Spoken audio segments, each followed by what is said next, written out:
Hi everyone, I'm Ashley Jones and I'm the owner of MCA. We do a lot of digital marketing, we do traditional marketing, basically anything within marketing and communications, but our bread and butter is definitely digital. So I want to talk about SEO because I've noticed that this is something that is very commonly misunderstood. I think most people know that they need SEO, especially when you have a website that is being controlled by a search engine. And if your audience sees it, you want to abide by their rules. It's just common sense. It's also something that you have to consider whenever you're a marketer, the channel that you are leveraging and what are the best practices for that channel. And SEO is definitely a best practice when it comes to web. So whenever you have a website, there's on-page, off-page, and technical optimization. On-page, yes, that includes keywords. And I think most people know that keywords are important when it comes to SEO. But it's a lot more than sprinkling keywords on your web page and including that within your copy.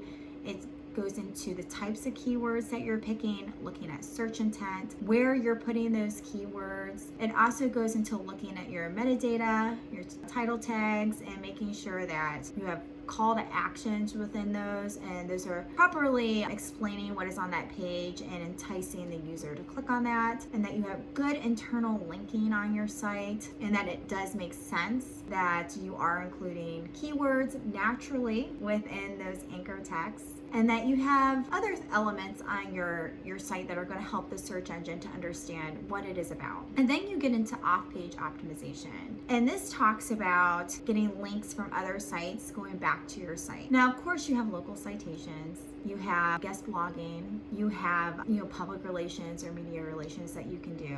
Now, I don't mean relying on press releases. Google does know press release sites, and those aren't going to be as high quality. I do think that the user signals that you can get back to your site can help, but I think that doing unique content to industry publications is golden. That's really what you want to do. News sites do have a pretty high domain authority, so if you could find a good industry publication that you can write a byline article for and get a link back to your site, that is going to help. And then you have technical optimization. Now, unfortunately, this does get overlooked. Some website platforms do not allow for you to do everything that you can do when it comes to SEO. So I'm saying that SEO does include a lot more than just sprinkling keywords. You want to make sure it's structurally sound. You want to make sure it's responsive. You want to make sure that the CSS isn't creating shifts or creating problems on your site. If you pick a template, sometimes your template won't allow you to do certain things. So that's why you do want to make sure that you're keeping your site as updated as possible, that you're doing the proper security checks,